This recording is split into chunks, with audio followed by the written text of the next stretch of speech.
7 de setembro de 1999. Há 177 anos, o Brasil declarava sua independência. A data é comemorada, por alguns é criticada, mas continua funcionando como um marco de nosso processo histórico. Qual o verdadeiro significado, as circunstâncias e os personagens que envolveram 7 de setembro de 1822? E que país somos, depois de tanto tempo sob domínio da coroa portuguesa? Nosso entrevistado de hoje é o professor da Universidade de Brasília, José Flávio Saraiva. Professor, em primeiro lugar, como o processo de independência brasileiro influenciou no nosso desenvolvimento histórico, econômico, político, social e tudo mais? Influenciou, penso, sob dois ângulos. O primeiro, o fato de a independência não ter sido uma revolução. A independência do Brasil não ter sido uma transformação dramática e drástica da organização social e política. Ou seja, há muito de continuidade na história do Brasil independente que tem a ver com a história do Brasil colonial. Quero falar de duas características dessa fase, ou dessa história brasileira. O fato de a independência ter mantido o sistema de escravidão africana. Isso foi uma grande permanência que veio a marcar, certamente, o sistema social no Brasil, do qual somos herdeiros dessa grande tragédia e dessa grande presença do sistema escravista. A segunda questão tem a ver com o fato de nós fizemos uma independência com um rei português e governamos um século com um rei português e um filho de um rei português, Dom Pedro I e Dom Pedro II. Significa que também há muita continuidade na maneira de organização do Estado, na forma de administrar a coisa pública e, em certa medida, dos padrões da administração portuguesa que foram transferidos para o Brasil. Esses são os elementos de continuidade. Mas, é claro, dizer que a independência não foi ruptura ou não trouxe nenhuma transformação seria também minimizar a importância da independência. A independência, sim, é um marco político. A independência eleva o Brasil à categoria das nações modernas. A independência traz para a vida política brasileira a possibilidade da criação de instituições próprias. E nós temos várias instituições que são constituídas por uma maneira brasileira de conduzir a vida política. Professor, a gente poderia dizer que esse processo, toda a independência brasileira, começou em 1808 com a vinda da família real para o Brasil, expulsa que foi de Portugal, não é, por Napoleão? Sem nenhuma dúvida. Eu diria até que antes de 1808, quando o famoso Lord Beresford, que era o representante inglês em Portugal, empurra a rainha, a louca, Dona Maria e seu filho, o príncipe regente, para que saísse de Portugal para uma proteção portuguesa, para uma proteção britânica, contra a chamada invasão francesa, que vinha, porque a França estava bloqueando o comércio da Grã-Bretanha com o mundo. Portugal era uma brecha importante desse comércio. A transferência da família real é, portanto, o primeiro capítulo da independência brasileira. Isso é 1808. 1815 é um capítulo importantíssimo da independência brasileira. Dom João eleva o Brasil à condição de Reino Unido de Portugal e Algarves. Ali já era uma independência, de fato. O Brasil deixava de ser colônia. Antes ainda, em 1810, o Brasil abriu as portas do comércio por um tratado especial com a Inglaterra, dando preferência comercial aos ingleses no comércio brasileiro, nos portos brasileiros, portanto, rompendo o que era o sistema colonial. E, em 1820, os portugueses, em uma revolução no Porto, uma revolução de corte liberal, para eles, para o Brasil de corte conservador, desejavam acirrar ainda mais o sistema colonial aqui. A independência, em certa medida, é o resultado dessas histórias ou dessas pressões. O 7 de setembro tem o valor simbólico, certamente, mas ele é, sobretudo, o resultado de um processo de afastamento dos interesses dos que estavam no Brasil em relação aos interesses dos que estavam em Portugal. O senhor falou de um processo de continuidade no século XIX. E o Brasil é conhecido como o país do meio termo. Tanto que José Bonifácio ele era um conservador, que pregava a independência, mas ele fez questão de que o regime continuasse monárquico após a independência. Como é que nasce essa tradição das soluções negociadas, digamos assim, no Brasil, na nação brasileira? A sua observação é muito importante. O Brasil tem uma grande tradição conciliatória, que é por todos registrada, e que, sem dúvida alguma, tem a ver com essa forma em que o Estado português veio para o Brasil e a maneira em que essas lideranças políticas se estabeleceram nesse sistema. José Bonifácio era um brasileiro ilustre, nascido no Brasil e que se destacou em Coimbra, um estudante em Coimbra, depois veio a ser professor em Coimbra, a grande universidade portuguesa de então, e só voltou ao Brasil em 1819, já depois da transferência da corte. Cresceu enormemente porque representava, sem dúvida alguma, um pensamento liberal, esse que significava imaginar a independência do Brasil, a ruptura com Portugal. Mas um liberal conservador, porque queria, como toda a elite dominante, queria a manutenção da coroa. Não queria a tese republicana, que já se espraiara pelo Nordeste brasileiro em 1817, portanto, no meio da ebulição da independência, quando os revoltosos de Recife queriam a ideia republicana. Então, nós temos um caudal de forças políticas e pensamentos políticos, inclusive republicanos, que não sobrevivem à avassaladora presença desse pensamento que o José Bonifácio representa, mas não só ele, o Visconde de Cairu e tantos outros. Ou seja, uma vertente liberal, no sentido da luta pela independência, e conservadora, no sentido da manutenção das instituições da escravidão e um sistema político monárquico. Professor, o senhor lembrava que em 1820 Portugal fazia uma revolução que, entre outras coisas, uma das intenções seria, vamos dizer, acirrar o regime colonialista, né? Quer dizer, traria consequências para o Brasil no sentido de nos caracterizar mais ainda como uma colônia. Então a gente pode dizer que o 7 de setembro, além de todo esse contexto provocado pela vinda da família real, ele foi uma reação mais direta a essa revolução? Em certa medida, sim, você está certo. Em 1820, como nós dizíamos, os habitantes do Porto, a burguesia do Porto, se insurge, na verdade, contra os ingleses, depois da dominação inglesa. Eles querem governar Portugal.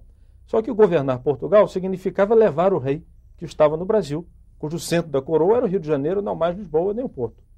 Então, a grande revolução do Porto de 20, é uma revolução voltada para a independência de Portugal, e significava isso levar o rei.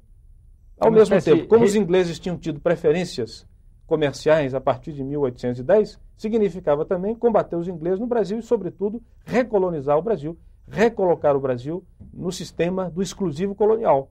O que era o exclusivo colonial? Era que todo o produto brasileiro, extraído do Brasil, tinha que ir para Portugal. Podia ir para outro canto, mas tinha que passar por Portugal.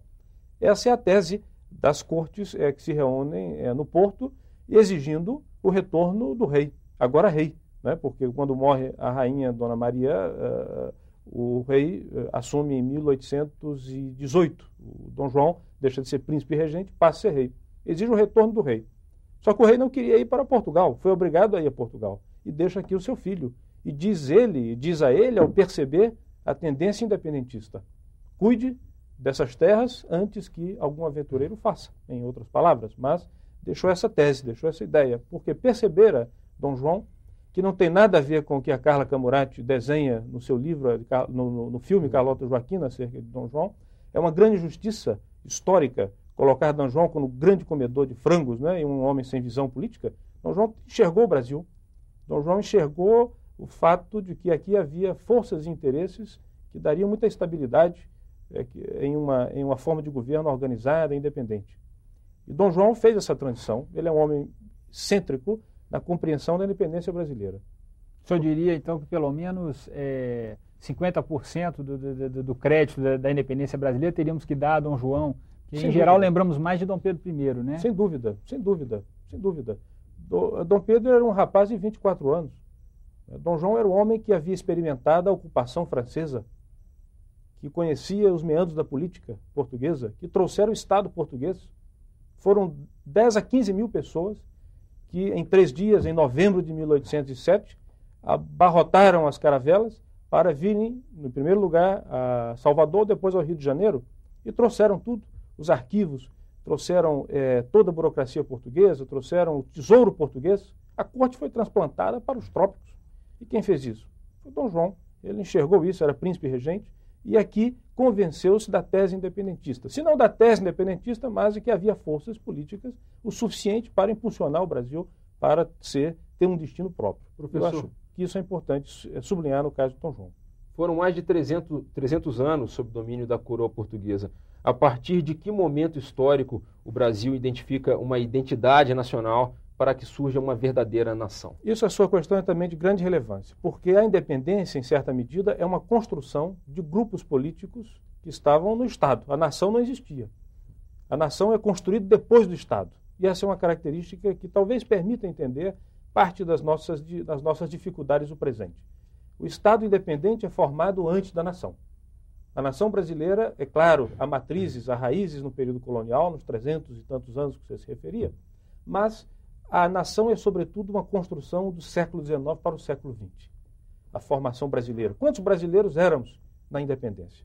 Éramos em torno de 5 milhões de brasileiros, dos quais 3 milhões e meio eram escravos, outra parte livre.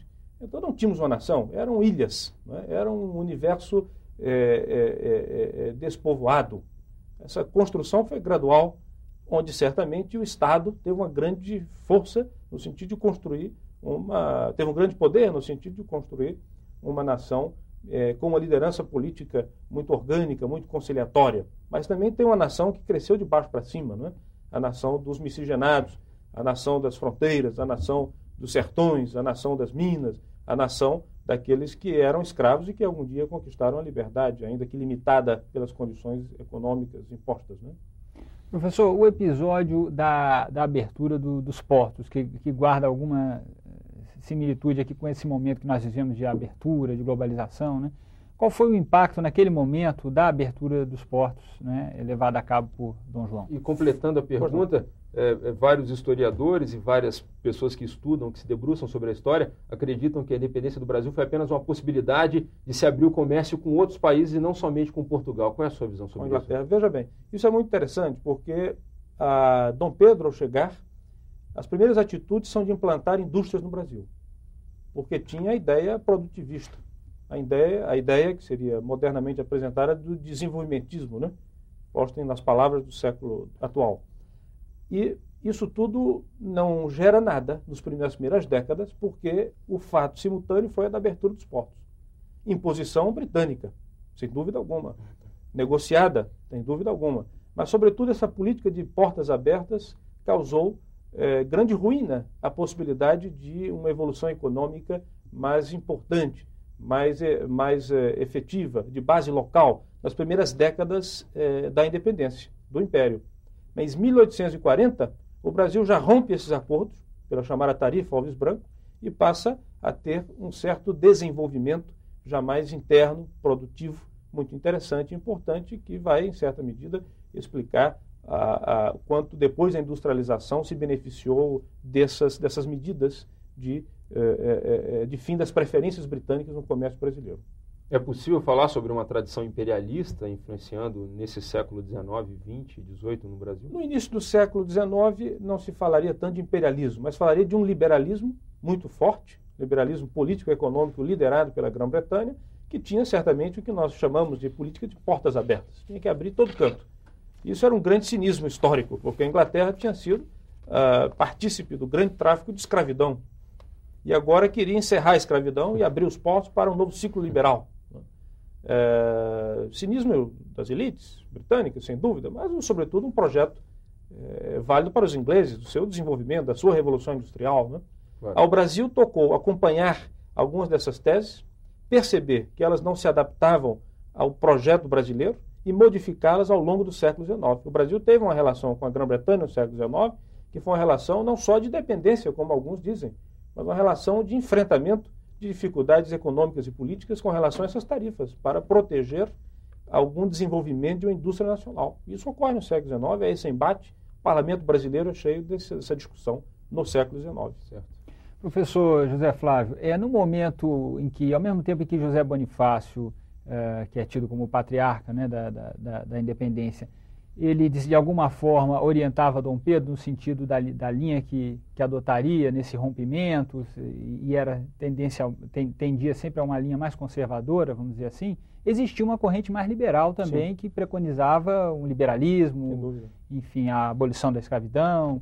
E que fim levou essa corrente a partir do momento que fica definida a linha da independência adotada? No momento imediato da independência, na verdade, só duas grandes correntes. O que nós chamaríamos provisoriamente de um partido brasileiro, em torno do qual José Bonifácio arregimenta forças, e um partido português, que era a burocracia portuguesa e os altos comerciantes portugueses que estavam no Brasil, esses que defendiam a recolonização. essa gente é posta para fora do Brasil, né, a retornar dos portugueses. Depois, esse partido brasileiro vai se dividir, porque já vinha de antes também dividido. Não era exatamente um partido orgânico, era uma mistura de gente. Mas havia essa tendência que terminou predominando, em torno da qual o José Bonifácio exerceu inconteste liderança. Havia setores mais intermediários e havia setores mais radicais, desses que imaginavam que a independência não seria monárquica, mas já republicana, que significaria já a ruptura do sistema da escravidão. Essa era a vertente que vinha já, digamos, do pensamento das Minas, do final do século XVIII, da Inconfidência, mas ainda não firme pensamento, não firme convicção, mas chegava a Revolta dos Alfaiates, de 1817, e que transbordaria em 1824, 2 anos depois da independência, com a Confederação do Equador. Quais seus líderes? Feijó, Cipriano Barata, eram republicanos, iluministas de corte francês, queriam fazer uma revolução francesa no Brasil, queriam estabelecer uma república liberal, aberta, né? Essas tendências estiveram todas. E o republicanismo brasileiro, que no final do século leva aquela conjugação de forças à proclamação da República, ele tem essas matrizes históricas. Ela vem do século XVIII, século XIX, e estiveram essas forças presentes na independência. Os movimentos rebeldes do século XIX e XVIII eram todos tidos como elitistas, exemplo da Conjuração Baiana, da Inconfidência Mineira, da Revolta dos Pernambucanos. E sobre a independência do Brasil, que influências esses movimentos tiveram sobre a independência e se ele também teve um corte Esses movimentos do século XVIII, na verdade, os 1700, eram movimentos autonomistas. Eles queriam mais autonomia para o Brasil com relação à questão fiscal, que havia uma grande opressão fiscal de Portugal, especificamente no caso das Minas, mas há também uma vertente política autonomista, que é essa que eu me refiro, que esteve muito forte em Pernambuco durante a segunda metade do século XVIII, início do século XIX. Que influência isso teve na independência? Do ponto de vista da direção da independência, nenhuma. A independência foi feita em um patamar superior, foi feita por um jogo das elites, foi feita sobretudo com essa guerra política dos aristocratas rurais brasileiros, senhores de terra, senhores de escravos, versus a burguesia portuguesa do Porto que queria recolonizar. Essas são as forças principais, não excluem as demais, né? as que nos referimos, e essa memória do século anterior e a questão dos republicanos no início do século XIX. Mas essas vertentes não alcançaram o aparato de poder. O José Bonifácio tinha um irmão que era bastante mais radical que ele, né, que era um famoso trio, eram os 3 irmãos. O José Bonifácio era o mais conservador deles, era o mais próximo a Dom Pedro, próximo à maçonaria, que ocupou também uma força, foi também um fator importante, né, dos segredos e dessa espécie de conluio, né, que a independência terminou sendo, do ponto de vista do palácio, né? Agora, nenhuma dessas vertentes mais radicais, é isso que deve ser sublinhado, conseguiu qualquer capacidade de influência, né, no sistema político ao final do contexto da independência. Professor José Flávio, isso não seria um reflexo do próprio conservadorismo, da economia, o atraso econômico do Brasil nesse sentido também, de também não dar vazão a esses movimentos mais liberais, mais, enfim, contestatórios da ordem? Sim, sem dúvida. No entanto, as coisas têm que ser postas no seu tempo, no seu lugar. Quando no Recife havia insurgência desses filósofos iluministas, desses jornalistas, uma espécie de incipiente classe média, eles eram também elite.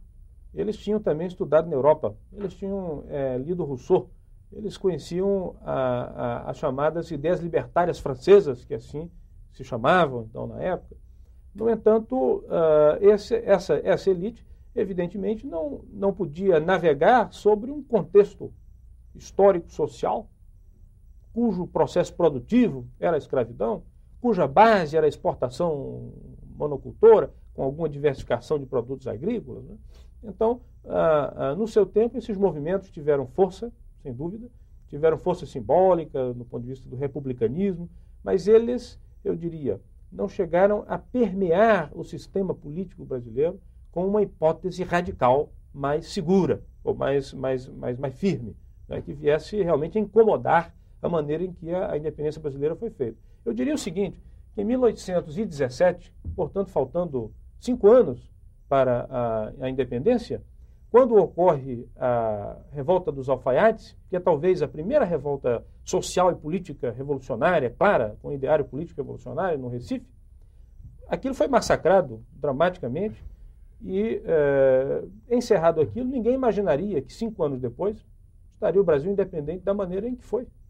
Né? Quer dizer, não havia ninguém que prevesse essa possibilidade. Claro que o Brasil já vinha se independizando, mas a independência política, oficial, no seu ato solene, né, do 7 de setembro.